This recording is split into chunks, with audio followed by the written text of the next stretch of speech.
Баянзүрх дүүргийн 11-р хороонд энэ бүтээн байгуулагдсан үйлчлэг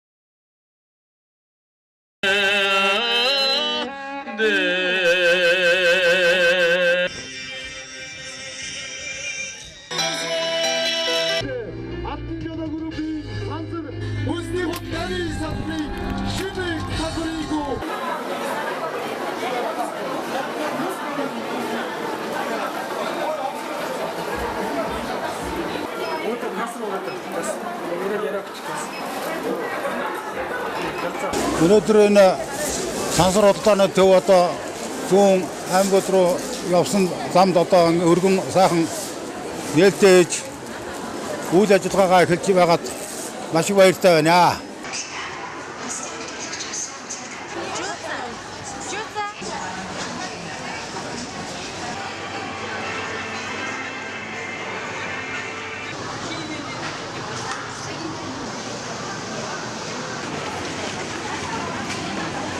Алтан жолоо группийн сансар хүнсний худалдааны сүлжээ нь эрүүл чанарын шаардлага хангасан баталгаад хүнсээр үйлчлэх эрхэм зорилгынхаа хүрээнд Баянзүрх дүүргийн төвчөнд томоохон салбараа өнөөдөр ашиглалтанд өгж байна. Эрхэм худалдаа авагч та бүхэн шинэхэн нэгдсэн салбараар маань ая тухтай үйлчлүүлээрэй.